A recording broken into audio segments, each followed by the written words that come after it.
Coach, your 12th national title last season, first since 2016. Where does last year's championship rank amongst them all? I can't say it was totally unexpected, but there were periods of time in January and February where it didn't look like our team had the intangibles to have a championship season. And then it all kind of came together towards the end of February. And it may have been the best March NCAA tournament run that we've had in any of the championship teams. So for that, it was pretty special to watch them come together like that. And 12 and 11 is not the same to me, but that team's journey was so incredible. All the things that have happened to them, all the injuries and all the what ifs and all the coming up short. So I think it meant a lot to that particular team. What was so special to watch about not only your team winning, but your relationship with Paige Bueckers? And you've had so many great players come through your program, so many that you have a great relationship. But it seems like your relationship with Paige is really special. How would you describe it since her leaving to the W? Yeah, Paige is different. You know, she's the first one of these that have been total social media life. You know, all the other ones, I didn't have to try to figure out what they meant. You know, what does that mean? What's that slang? You know, I didn't know anything. So the relationship with Paige started during recruiting, you know, and it was really important her freshman year because it was COVID year and we only kind of had each other, you know. There was very, very little going on. And it just grew, and it became incredibly good. It became contentious at times. It became difficult because the injuries, I knew what she wanted. I knew how hard she was working. I knew how frustrated she was. That the senior year that we had together, there were some really tough moments because she started to realize how hard this was going to be, and it was her last chance. And then finally, as it started to fall into place, I could see how much fun she was having, and I think it all hit her that last game. And, you know, a lot of people deserve championships and don't get them, so I can't say she deserved this, but she certainly was worthy of it. She certainly paid the price that you need to pay to win a championship. Wow. It's so cool to see what she was able to accomplish, obviously, here and then the next level in the W. Someone a lot of people are excited to watch is AZ Fudd. She said that she had a long conversation with you when it came to talks about her coming back. What was that conversation like? I tried to give her all the pros and cons of going and all the pros and cons of staying, what it would mean to her personally if she left, what it would mean to her personally and to us as a team if she stayed. And I asked her, are you ready to walk away from this and start something new? You know, I've had players that could have stayed another year, and they just said, I'm not doing this anymore, you know. And Paige was one of them. Paige could have stayed another year because she had the COVID and the red shirt. And we all knew. I've had my run. I know this is, and I didn't know where AZ was. So I just gave her all the things that I thought were pertinent, and I left it up to her. There's no pressure or anything like that. But I did say, I don't think you've played enough basketball to feel that confident going into the next level. I think they haven't seen you play enough basketball. And I think this year coming up, staying healthy, knock on wood, they'll get to see the full picture of who you are. And I think that will benefit you. Which is exciting for all of us college basketball fans, that we get to also witness her. Do you feel like last year's like Final Four performance was almost like a breakout moment for her? I do, because right before that, she really, really struggled in the USC game. I think she was 1 for 9 at one point, and started to kind of step away from the challenge a little bit. And I'll tell you a quick funny story. We really needed a bucket coming out of a timeout, and I said to one of the coaches, I said, "Look, we've been working on something," and they said, "Yeah, let's run this thing." Now we've been doing this for 30 years, it seemed like, and we had just put it in like 2 weeks before that, and we hadn't run it in a game yet. I said, "Yeah, let's run this to get it. It'll get us an open three." And they go, "Yeah, that's a great idea." So I'm drawing it up on the board, and they go out on the court, and the coaches, a couple of them look at me and they go, "Seriously?" Because I drew it up for Azzi instead of Paige, and she was 1 for 9. And they go, "That's not who we meant. We meant draw it up for Paige." But I kind of had this feeling that at some point she's going to have to make one. And it was probably the biggest shot at the NCAA tournament for her, because it gave her the kind of confidence that carried over into what we did, the following week. Yeah. How big is it that she's back for you all this year? Yeah, I don't know that we would have been able to replace her for sure, because we don't have anybody with that kind of experience and that kind of scoring ability. So her and Sarah are kind of a bridge connection between last year's championship and what we hope to do this year. And I want to see Azzi be challenged, without the support, like with no Nika, no Paige, just you and a bunch of other guards that really haven't figured it out, and you're going to have to do more than you've ever done.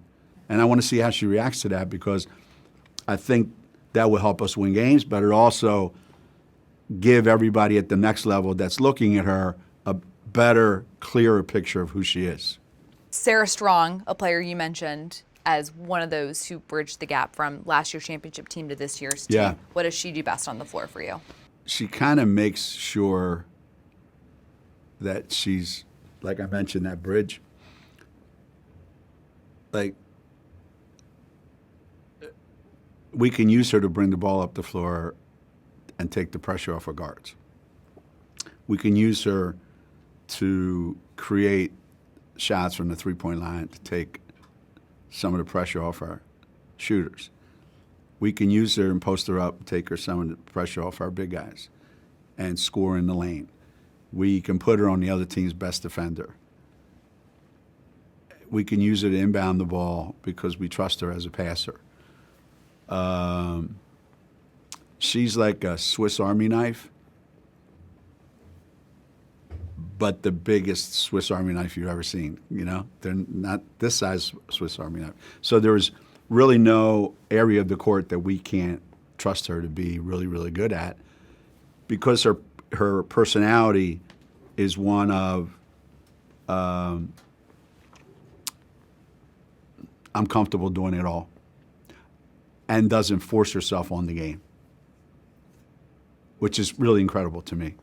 Well, it's incredible because obviously that in general is just hard to do, to have the mental toughness to not get caught up in everything happening around you. But she's an underclassman, and it feels like this trend of underclassmen having a pretty big impact right away in college is happening sooner and sooner. What do you chalk that up to? I think it goes in cycles. I think some of the classes the last couple of years have been okay. They've been good, but they haven't been deep. There haven't been a lot of them.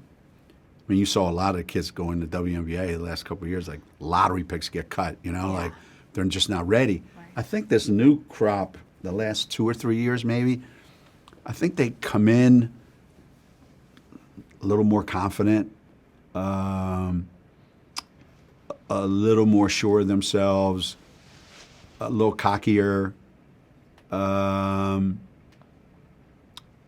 wanting the big moment, So I think it's made it better for everybody, for them. I like that Sarah came in and there was we've heard a lot about this kid, but not a lot of people have seen her, you know?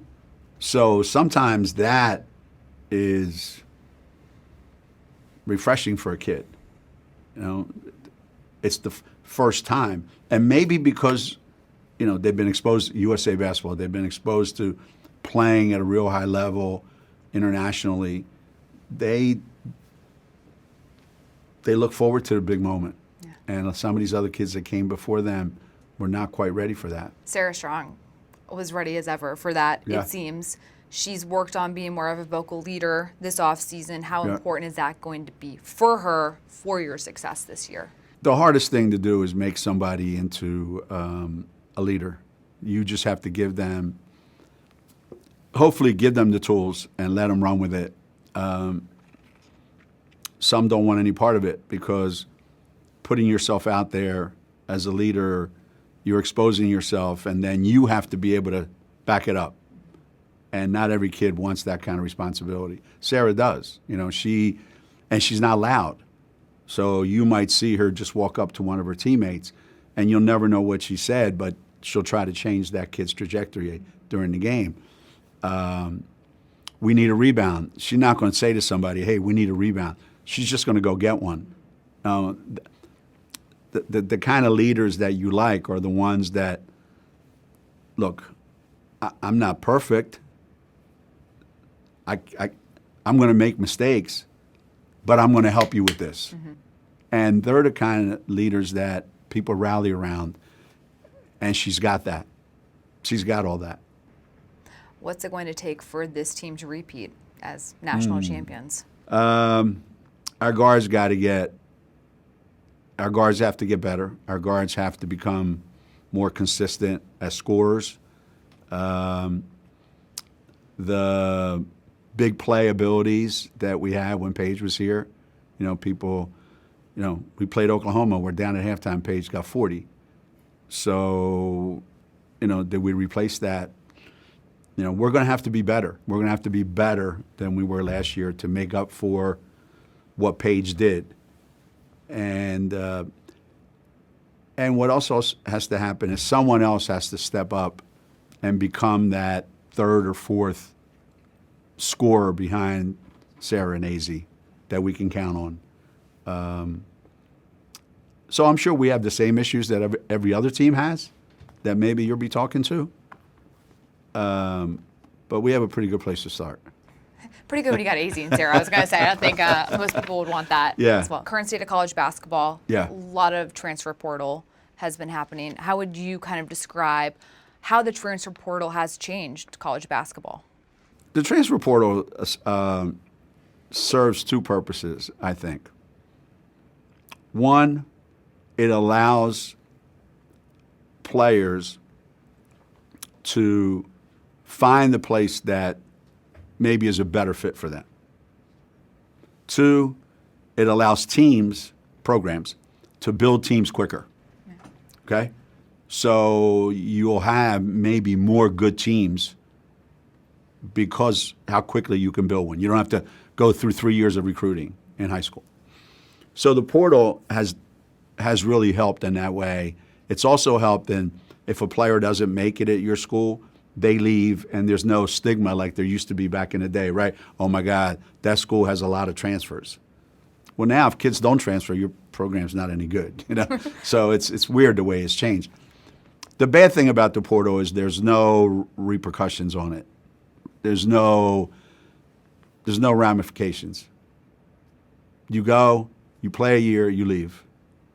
You go, next school, play a year, you leave. Where do you get to build anything? Where do you have a connection to after being at 3 schools in 4 years? So it's like anything else new that comes along.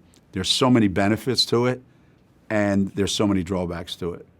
And if we can figure out how to kind of put those two things together and chop off the sharp edges, then it can be really, really good. But right now it's a toss-up.